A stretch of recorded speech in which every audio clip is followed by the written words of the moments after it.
नमस्कार। कैसे मिजाज हैं आपके? आप खुश तो है ना? मौसम कैसा है वहां का? ठंडा है या गर्म? अरे बाप रे, इतने सारे सवाल। माफ कीजिएगा, मगर मुझे बताइए, क्या सुबह से लेकर शाम तक इसी तरह के कई सवालों में हम डूबते उतरते नहीं रहते? आप किस प्रोजेक्ट पर काम कर रहे हैं? आप कहाँ काम करते हैं? इस महीने का टारगेट क्या है आपका? उसको कैसे पूरा करेंगे? आज नाश्ते में क्या लिया? आप घर कब आएंगे?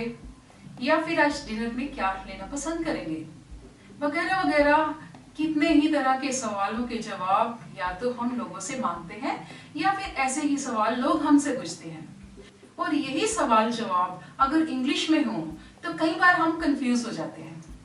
और कई बार ऐसा भी होता है कि हम पूछना कुछ और चाहते हैं और कुछ और बन जाता है।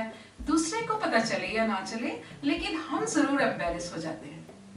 मुझे याद है जब मैं स्टूडेंट थी तो इसी हेजिटेशन के चलते कई बार मैं क्वेश्चन पुट ही नहीं किया करती थी और वो सवाल मेरे लिए हमेशा के लिए सवाल ही बनकर रह जाता था। लेकिन आज मैं जानती हूँ कि इन सैकड़ों तरह के सवालों को सिर्फ दो कैटेगरीज में डिवाइड किया जा सकता है। यानी सवाल सिर्फ दो तरह के हैं। एक तरह के सवाल वो हैं जिनके जवाब अनएक्सपेक्टेड होते हैं और दूसरी तरह के सवाल वो हैं जिनके आंसर्स हम कुछ कुछ एक्सपेक्ट कर सकते हैं। फॉर एग्जाम्पल, जब मैं पूछती हूँ व्हाट इज योर नेम, तो आंसर कुछ भी हो सकता है। आई एम स्पर्श, आई एम सौरभ, या फिर आई एम सुरभि, सुनीता या फिर शालिनी।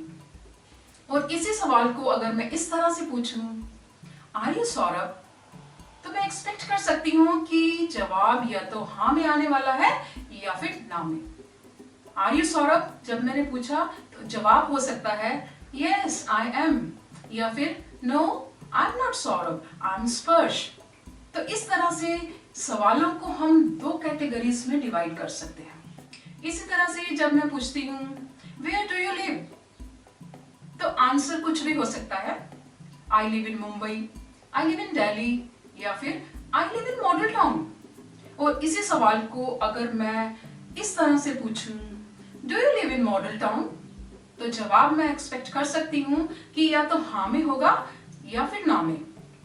इसी तरह से कुछ और भी सवाल हैं जो आज हम प्रैक्टिस करेंगे और हम देखेंगे कि इतने तरह के सवालों को किस तरह से हम दो कैटेगरीज में डिवाइड कर सकते हैं। जैसे what's your name, where do you live. इसी तरह से जब मैं किसी से पूछूं when do you get up in the morning, तो जवाब कुछ भी हो सकता है। I get up at sharp 5 o'clock in the morning, या फिर of course I am an early riser, या फिर it depends on my schedule, या फिर usually I get up at 5:30 but on weekends I want to remain in the bed till late। यानी कि अगर छुट्टी वाला दिन है तो मैं ज्यादा टाइम तक सोना पसंद करता हूँ, अदरवाइज मैं जल्दी उठ जाता हूँ। तो इस तरह एक ही सवाल के काफी जवाब हो सकते हैं। लेकिन अगर यही सवाल मैं इस तरह से पूछूं do you get up early in the morning, तो जवाब जरूर मैं एक्सपेक्ट कर सकती हूँ या तो पॉजिटिव होगा या फिर नेगेटिव, यानी या हाँ में या ना में।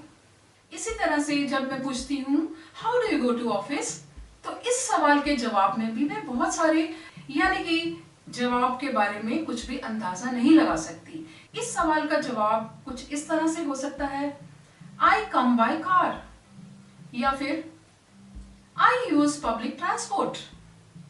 लेकिन अगर इसी सवाल को मैं इस तरह से पूछूं do you go to office by car, तो अगेन मुझे जवाब या तो पॉजिटिव में मिलेगा या फिर नेगेटिव में, या तो यस में या फिर नो में। इसी तरह से एक और क्वेश्चन है how many dresses did you buy yesterday, यानी कल आपने कितनी ड्रेसेस खरीदी। तो इसके जवाब में भी बड़े सारे ऑप्शंस हो सकते हैं, जैसे आई बॉट सो मेनी, या फिर I didn't buy any, I didn't like any, यानी मैंने बहुत सारी बाय की, या मुझे कोई भी पसंद नहीं आई, या फिर मैंने कोई भी नहीं खरीदी। लेकिन अगर मैं ऐसे पूछती हूँ Did you buy any dress yesterday, तो इसके जवाब में या तो मुझे हाँ मिलेगा या फिर ना। इसी तरह से एक और सवाल है, Who is she to you? यानी वो आपकी क्या है। तो इसके जवाब में भी हम कुछ भी एक्सपेक्ट नहीं कर सकते।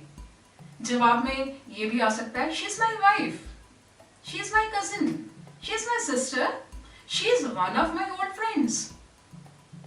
तो वो मेरी वाइफ है, वो मेरी सिस्टर है, वो मेरी कजिन है, या वो मेरी एक पुरानी दोस्त है। कोई भी जवाब हो सकता है। लेकिन अगर ये क्वेश्चन मैं इस तरह से पूछती हूँ, Is she your friend? तो जवाब या तो हाँ में होगा या फिर ना में। इसी तरह से जब मैं पूछती हूँ Why are you looking so angry? तो जवाब में बहुत सारे ऑप्शंस हो सकते हैं जो हम अंदाजा नहीं लगा सकते। इसका जवाब ये भी हो सकता है, I'm angry because I have got scolding from the boss।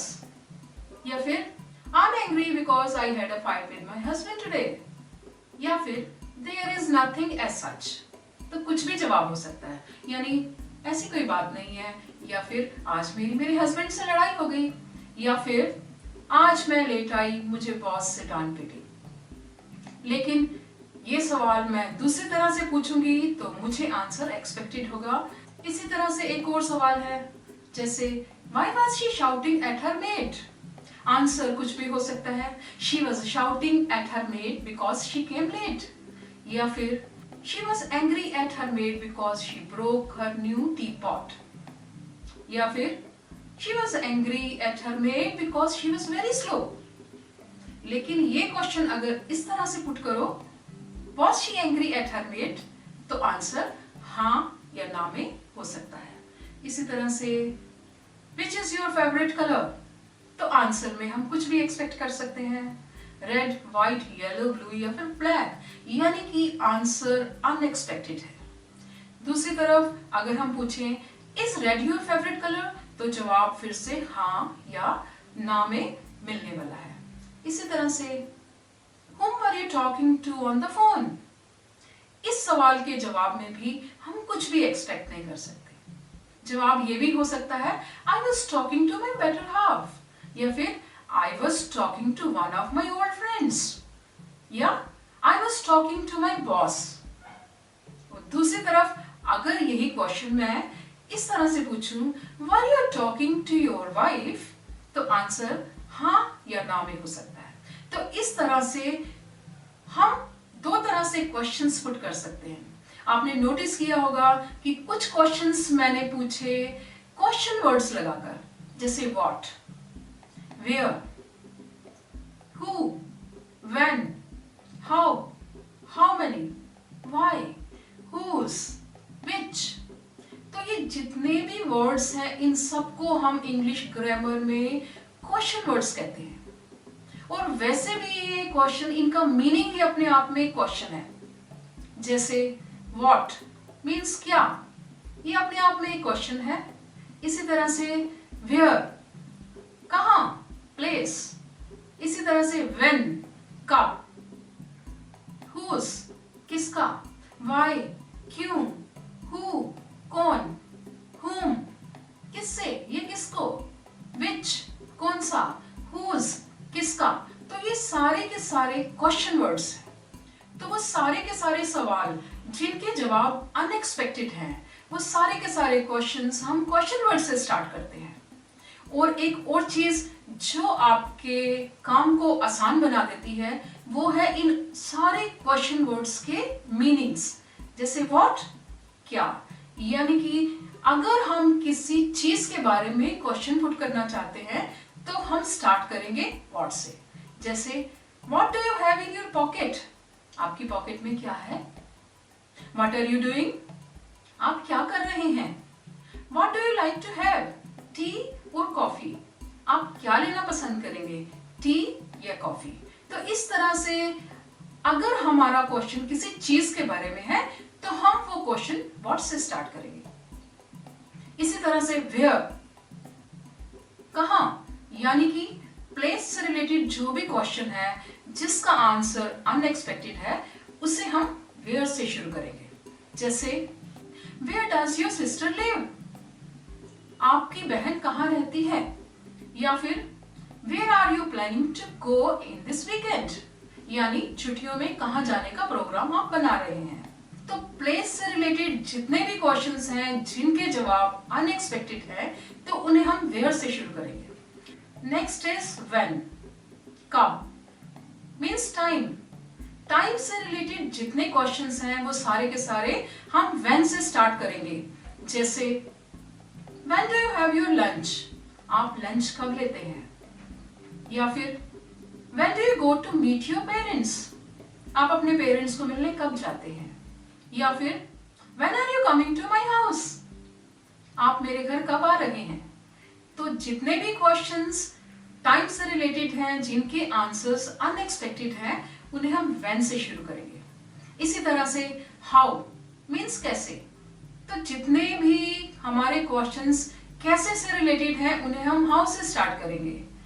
जैसे how did you do such a lot of work all alone, आपने इतना सारा काम अकेले कैसे किया। हाउ डेयर यू, आपकी हिम्मत कैसे हुई। हाउ डू यू डू, आप कैसे हैं। तो कैसे से रिलेटेड जितने भी क्वेश्चंस हैं जिनके जवाब अनएक्सपेक्टेड हैं, उन्हें हम हाउ से शुरू करेंगे। इसी तरह से हाउ मेनी मीन्स नंबर। तो नंबर से रिलेटेड हमारे जितने भी क्वेश्चंस हैं जिनके जवाब अनएक्सपेक्टेड हैं, उन्हें हम हाउ मेनी से शुरू करेंगे। जैसे how many cars do you have, आपके पास कितनी कारें हैं। या फिर how many dresses have you bought today, आज आपने कितनी ड्रेसेस खरीदी। इसी तरह से वाई, वाई मीन्स क्यों। अगर आपका क्वेश्चन क्यों से रिलेटेड है जिसका जवाब अनएक्सपेक्टेड है, तो उसे हम वाई से शुरू करेंगे। Why are you so upset today, आज आप बड़े अपसेट लग रहे हैं, क्यों। इसी तरह से why are the children shouting in the class, बच्चे कक्षा में इतना शोर क्यों मचा रहे हैं। तो क्यों से रिलेटेड क्वेश्चंस के लिए हम वाई का इस्तेमाल करेंगे। इसी तरह से हु मीन्स कौन, कौन से रिलेटेड क्वेश्चन हम हु से स्टार्ट करेंगे। जैसे who is that beautiful lady in pink sari, तो पिंक साड़ी में वो ब्यूटीफुल लेडी कौन है। या फिर who will be your next boss, आपका नेक्स्ट बॉस कौन है। तो इसी तरह से हुज, हुज मीन्स किसका। हुज फॉल्ट इज दिस, ये किसकी गलती है। इसी तरह से whom were you talking to, आप किससे बात कर रहे थे। which means कौन सी। which of these cars have you liked so much, इनमें से कौन सी कार आपको पसंद आई। तो ये सारे के सारे क्वेश्चन वर्ड्स हम यूज कर सकते हैं उन क्वेश्चंस को पुट करने में जिनके जवाब अनएक्सपेक्टेड है। अब बात करते हैं दूसरे टाइप के क्वेश्चंस की जिनके जवाब एक्सपेक्टेड होते हैं, यानी कि पॉजिटिव या नेगेटिव मीन्स हाँ या ना में हो सकते हैं। First example is she Radhya, जब मैंने ये पूछा तो जवाब मुझे डेफिनेटली या तो यस में मिलने वाला है या नो में। क्या वो राध्या है, जवाब में मिलेगा यस शी इज, या फिर no she is not Radhya, she is Priya. इसी तरह से अगर मैं पूछती हूँ are you writing a letter, तो जवाब फिर से मुझे या तो हाँ में मिलेगा या ना में, यानी जवाब एक्सपेक्टेड है। इसी तरह से अगर मैं पूछती हूँ do you go for your medical checkup regularly, तो अगेन आंसर मुझे हाँ या ना में मिलने वाला है। क्या आप अपने मेडिकल चेकअप रेगुलर करवाते हैं, तो जवाब या तो हाँ में हो सकता है या फिर ना में। इसी तरह से Does she cook food for herself? क्या वो खाना खुद पकाती है, तो इसका जवाब भी या तो हाँ में हो सकता है या ना में, यानी आंसर एक्सपेक्टेड है। इसी तरह से Did she talk to you in the evening? क्या उसने आपसे बात की इवनिंग में, तो जवाब फिर या तो हाँ में होगा या ना में, यानी एक्सपेक्टेड है। इसी तरह से अगर मैं कहती हूँ Is it raining outside? तो जवाब में फिर या तो हाँ या फिर ना। इसी तरह से Was she waiting for someone?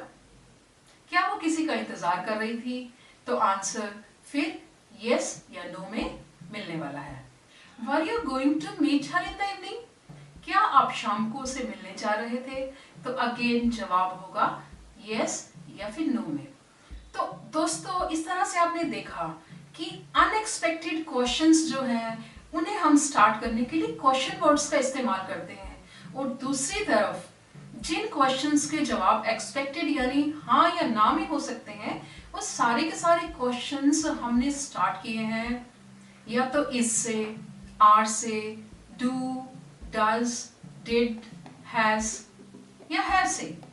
और ये सारे के सारे वर्ड्स ग्रामर में हेल्पिंग वर्ब्स कहलाते हैं।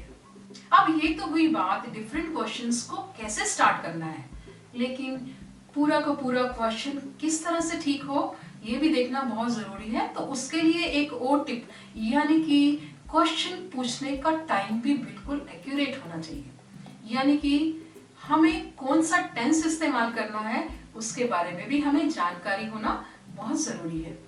यानी हमारा क्वेश्चन जो है वो आज के लिए है या फिर कल के लिए जो बीत चुका है, या फिर आने वाले कल यानी फ्यूचर के लिए। तो ये तीन चीजें हमें पता होनी बड़ी जरूरी है, दैट इज प्रेजेंट, पास्ट और फ्यूचर। तो उसके लिए हमें करेक्ट टेंस का इस्तेमाल करना बड़ा जरूरी है। फॉर एग्जाम्पल आपका क्वेश्चन प्रेजेंट टेंस में है और आपका क्वेश्चन एवरीडे रूटीन से रिलेटेड है, यानी कि वो काम जो आप हर रोज करते हैं, जैसे खाना पीना, सोना, उठना, ऑफिस जाना, ऑफिस से घर आना, बच्चों की देखभाल करना वगैरह वगैरह वगैरह। और ये जो हमारा रूटीन वर्क है ये हमारी हैबिट बन जाता है। तो वो क्वेश्चंस जो हमारी हैबिट से रिलेटेड हैं, ऐसे क्वेश्चंस पूछने के लिए हम इस्तेमाल करेंगे डू का या फिर डस का। For example, do you like sweets, यानी आप मीठा खाना पसंद करते हैं, या फिर डज शी नो मी, क्या वो मुझे जानती है, या फिर does your dog bark at strangers, आपका कुत्ता स्ट्रेंजर्स पर भौंकता है, या फिर do you have any pets, या फिर डज इट रेन आउटसाइड, या फिर डज रोहित प्ले टेनिस, क्या रोहित टेनिस खेलता है। तो इस तरह के सवाल जो हमारे डे टू डे रूटीन से रिलेटेड हैं उनके लिए हम हेल्पिंग वर्ब यूज करते हैं डू या फिर डस। डू हम इस्तेमाल करते हैं प्लूरल्स के साथ और डस हम इस्तेमाल करते हैं सिंगुलर्स के साथ। Does means she, does she know you, does your dog bite at strangers, does Rohit play tennis. तो ये सारे के सारे सिंगुलर नंबर्स के साथ हम डस का इस्तेमाल करते हैं।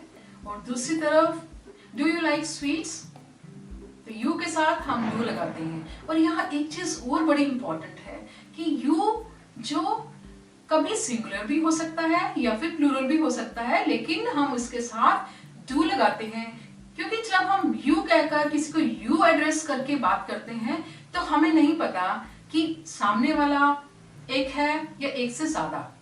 For example, my dear student please don't talk in the class, या फिर dear students please don't shout in the class. अब देखिए, मैंने एक स्टूडेंट के लिए भी डू लगाया और बहुत सारे स्टूडेंट्स के लिए, जो पूरा का पूरा एक ग्रुप है या फिर एक कम्युनिटी है, उसके लिए भी मैंने डू लगाया, क्योंकि यू हम सिंगुलर के लिए भी और प्लूरल के लिए भी इक्वली इस्तेमाल करते हैं। तो यू को हम हमेशा एज अ प्लूरल कंसीडर करेंगे और यू के साथ हमेशा डू लगाएंगे। इसके अलावा डस हम लगाएंगे ही, शी या फिर इट के साथ। सारे सिंगुलर नंबर्स के साथ हम डस लगाएंगे। तो एक तो ये चीज आपने याद रखनी है, दूसरी चीज ये डू और डस के साथ हम हमेशा वर्ब की फर्स्ट फॉर्म लगाते हैं। जैसे मैंने कहा डज शी नो मी, तो does and know. Does is the helping verb and know is the first form of verb here. Know verb की फर्स्ट फॉर्म है। इसी तरह जैसे मैंने अभी अभी कहा डज रोहित प्ले टेनिस, तो डस है helping verb and play is the first form of the verb. तो डज और डू का इस्तेमाल प्लस वर्ब की फर्स्ट फॉर्म का इस्तेमाल हम करेंगे जब भी हम किसी की हैबिट के बारे में या डेली रूटीन के बारे में कोई क्वेश्चन पुट करेंगे तब। इसी तरह से अगर आप किसी के ऐसे काम के बारे में क्वेश्चन पूछ रहे हैं जो अभी चल रहा है, for example I am talking to you and you are listening to me। यानी कि ये काम इस टाइम हो रहा है। तो अगर हमारा क्वेश्चन किसी ऐसे काम से रिलेटेड है जो अभी कंटिन्यूटी में है, यानी कि अभी चल रहा है, तो उसमें भी हम यूज करेंगे is and are plus verb की फर्स्ट फॉर्म, उसके साथ हम आईएनजी लगाएंगे। एग्जाम्पल दूंगी तब आपको अच्छे से समझ में आएगा। जैसे मैं आपसे पूछूं, are you listening to me? क्या आप मुझे सुन रहे हैं? तो इस वक्त आप अपने टीवी के आगे बैठकर या अपने मोबाइल में मुझे सुन रहे हैं। तो मैंने जब आपसे पूछा are you listening to me, यानी कि ये काम अभी चल रहा है। तो जो काम कंटिन्यूटी में हो उसके लिए हम इज और आर हेल्पिंग वर्ब लगाते हैं और वर्ब की फॉर्म के साथ आईएनजी लगाते हैं। इसी तरह से अगर आप मुझसे पूछें what are you talking about, what are you teaching about, what are you telling us today, यानी कि इस वक्त आप हमें क्या सिखा रहे हैं या आप किस टॉपिक पे बात कर रहे हैं, यानी हमारा जो एक्शन है वो कंटिन्यूटी में है। तो इसलिए हम कहेंगे आर यू, इज शी, तो इज या आर का इस्तेमाल करेंगे, साथ में हम लगाएंगे वर्ब की फर्स्ट फॉर्म के साथ आईएनजी। इसी तरह से अगर ये क्वेश्चंस जो प्रेजेंट फॉर्म में है, कंटिन्यूटी में है, उनको हमने पास्ट फॉर्म में कन्वर्ट करना है, तो इसकी जगह हम लगाएंगे was और आर की जगह हम लगाएंगे were। For example what were you doing, you के साथ हमने वर का इस्तेमाल किया। For example what was she writing in her diary, she के साथ हमने लगाया was इसकी जगह और साथ में right plus ING. Another example is why were the students making a lot of noise in the class, students के साथ हमने लगाया was की जगह were और make के साथ हमने लगाया आईएनजी। कुछ और एग्जाम्पल्स हैं, जैसे was the teacher talking in the class, teacher यहाँ सिंगुलर है, उसके लिए हमने was लगाया और talk के साथ आईएनजी लगाया। Another example is how many people were sitting in the meeting hall, तो people यहाँ प्लूरल है, उसके साथ हमने वर लगाया और साथ में हमने वर्ब की फर्स्ट फॉर्म के साथ आईएनजी लगाया। तो ये टिप्स हैं जब भी हम क्वेश्चन पुट करेंगे उस सेक्शन के बारे में, उन एक्शंस के बारे में जो कंटिन्यूटी में है। अगर प्रेजेंट के बारे में है यानी आज के बारे में, तो हम इज और आर लगाकर वर्ब की फर्स्ट फॉर्म के साथ आईएनजी लगाकर क्वेश्चन फ्रेम करेंगे। और अगर पास्ट के बारे में है तो और इस और आर की जगह हम लगाएंगे was एंड were और वर्ब की first form plus ING same रहेगा। एक बात मैं आपको और बताना चाहूंगी दोस्तों कि मैं बार बार आपसे रूल्स की बात कर रही हूँ। रूल्स बड़े ही इंपॉर्टेंट हैं, लेकिन जब आप किसी से बात करते हैं उस वक्त आप 100% रूल्स के बारे में कॉन्शियस मत रहिए। ऑफ कोर्स आपको रूल्स को मेमोराइज करना है, उन पे ध्यान देना है। आप सुनिए, पढ़िए या फिर लिखिए, अपने दिमाग में अच्छी तरह से इन रूल्स को बिठाइए। लेकिन जब आप किसी से बात करते हैं उस टाइम आपको बहुत ज्यादा रूल्स के बारे में कॉन्शियस नहीं रहना है। हो सकता है शुरू शुरू में आप कुछ ग्रामेटिकल या रूल्स वाइज कुछ मिस्टेक भी करें, तो उसको बहुत सीरियसली मत लीजिए। बस एक ही चीज बड़ी सीरियसली लेने वाली है, वो ये कि आप अच्छी तरह से प्रैक्टिस करें। और हम सब जानते हैं practice makes a man perfect.